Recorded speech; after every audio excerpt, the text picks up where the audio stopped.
네, 이유한 전문가와 함께 본격적으로 시작을 해볼 텐데요. 저희 보험 골든타임에서 많은 전문가들이 특정 보험에 대해서 심도 있게 설명해 준 때가 많았는데요. 오늘은 이유한 전문가가 특정 보험이 아닌 보험의 형태에 대해서 설명해 준다고 합니다. 보험의 형태 좀 생소한데요. 네, 맞습니다. 오늘 제가 말씀드릴 내용은 어떤 보험의 장단점이 아닌 보험의 형태입니다.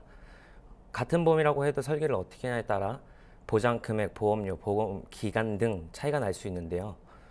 오늘 중점적으로 말씀드릴 내용은 아마 많은 시청자분들도 궁금해하실 것 같은 보험료 납입 형태인 비갱신형, 갱신형의 차이점, 그리고 어떻게 준비하는 것이 올바른 것인가에 대해 말씀드리려고 합니다. 네, 한번 살펴볼까요? 네. 첫 번째로는 갱신형과 비갱신형 보험 둘 다 한 번쯤은 들어는 보았지만 구체적으로 어떤 차이가 있는지 잘 모르는 분들을 위해 이것들이 무엇인지 먼저 설명드리겠습니다. 갱신형이란 보험료를 납입하는 기간에 일정한 주기 단위로 보험료가 변하는 보험을 말합니다. 반면에 비갱신형이란 가입한 시점에 정한 보험료가 납입 기간 동안 변하지 않는 보험을 말합니다. 보통 갱신형을 부정적으로 생각하고 비갱신형을 긍정적으로 생각하는 경우가 많은 것 같은데요. 네, 맞습니다. 아마 계속해서 보험료가 올라간다는 것 때문에 그런 것 같은데요. 개인적으로는 어떤 보험이 좋다 나쁘다기보다는 내 상황에 가장 적합한 형태로 설계하는 것이 올바른 적절한 보험이라고 생각합니다. 지금까지는 갱신형, 비갱신형이 무엇인지 말씀을 드렸고요. 이제는 갱신형과 비갱신형의 장단점을 살펴보겠습니다. 자료를 준비했는데요. 갱신형과 비갱신형의 장단점은 상당히 간단합니다. 여기 표와 같이 갱신형의 장점은 같은 상품을 갱신형으로 가입한다고 하였을 때 비갱신형보다는 저렴한 보험료로 가입하실 수 있다는 것입니다. 표에 기재되어 있는 것과 같이 단점은 갱신되는 시점에 보험료가 인상하고 내가 보험료를 유지하는 기간 동안에는 계속해서 납부를 해야 된다는 것이 단점이라고 할 수 있습니다. 이 부분은 엄청 큰 리스크로 맞이할 수 있는데요. 사람은 늙어서 누구나 은퇴를 하게 되고 은퇴한 후에는 경제활동을 하기 위해 무언가는 하게 될 겁니다. 하지만 그 또한 언젠가는 경제활동이 끝나기 때문에 이런 분들에게는 보험이 제일 필요한 순간임에도 불구하고 유지할 수 없는 리스크가 큽니다. 반면 비갱신의 경우 보험료 납기를 정하여 납기 때까지만 납입을 하고 보험료도 인상되지 않는 장점이 있지만 보험료가 갱신에 비해 비싸다는 점입니다. 아마 이렇게만 들어보시면 그래도 비갱신형 보험이 갱신형보다는 좋은 거 아닌가라는 쪽으로 생각을 많이 하실 것 같은데요.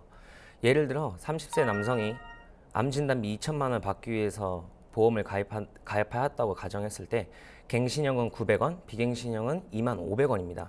무려 20배보다 더 높게 차이가 나는데요.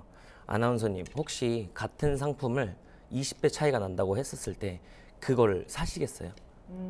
아무래도 이게 오르는 폭만 작으면 무조건 저는 갱신형 900원짜리 이거 구매할 것 같은데요. 네, 맞습니다. 당연히 회사별로 보험료 그리고 갱신 보험료의 폭은 상이합니다.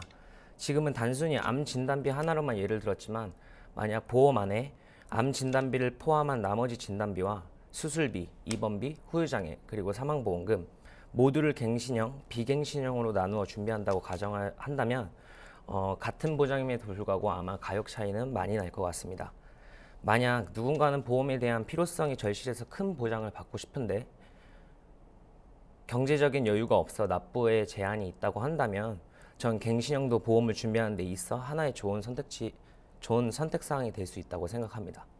지금까지 저희는 보험의 갱신형, 비갱신형의 정의와 그에 따른 장단점을 살펴보았습니다. 그럼 과연 그 누구에게 갱신형, 또 누군가에게는 비갱신형이 적합할 것인가 라는 생각을 갖게 되실 텐데요. 저는 이렇게 생각합니다. 갱신형 특약이 적합하다고 생각이 드는 분들은 경제적인 여유가 부족하여 보장 금액이 적으신 분들이나 보험이 없으신 분들, 이론적으로는 본인의 월 소득 금액의 7에서 10% 정도가 가장 이상적인 보험료라고 말합니다. 예를 한번 들어보겠습니다. A와 B라는 월급 같은 두 사람이 있습니다. A는 어느 정도 부유한 집안에서 빚도 없고 집도 부모님이 해주셨습니다. 그리고 싱글이고요. 반면에 B라는 사람은 일찍 결혼도 했고 결혼을 하면서 주택자금 대출을 받아 빚이 있으며 지금은 아내가 임신을 하여 혼자 경제활동을 하고 있습니다. 그럼 과연 이 두 사람이 같은 보험료를 낼 수 있을까요? 납부 여력이 가능하실 수도 있으시겠죠. 하지만 없다고 한다면 그럼 보험료를 낼 수 없다고 보험을 해지하거나 가입을 안 해도 되는 걸까요? B의 경우 오히려 더 보험이 필요한 사람이지 않을까요? 여기서 제가 드리고 싶은 말씀은 누군가는 숨만 쉬어도 고정적으로 나가야 하는 지출이 크고 누군가는 상대적으로 적을 수 있습니다.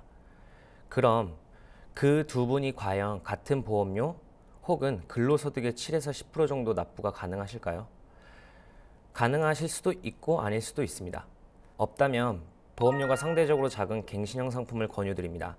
대신 앞서 말씀드렸듯이 갱신형에 대한 위험성, 즉 나중에 보험료가 크게 인상이 되었을 때를 대비하여 일단은 갱신형 상품으로 안전하게 보장을 가지고 가시다가 납입 여력이 되셨을 때 비갱신의 상품도 준비하는 것이 맞다고 생각을 합니다.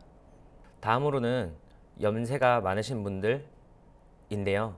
보험료는 상출하는 방식 안에는 많은 요소들이 있지만 크게는 나이, 성별, 직업으로 봅니다. 이 중에서도 보험료에 크게 영향을 가하는 항목이 바로 나이인데요.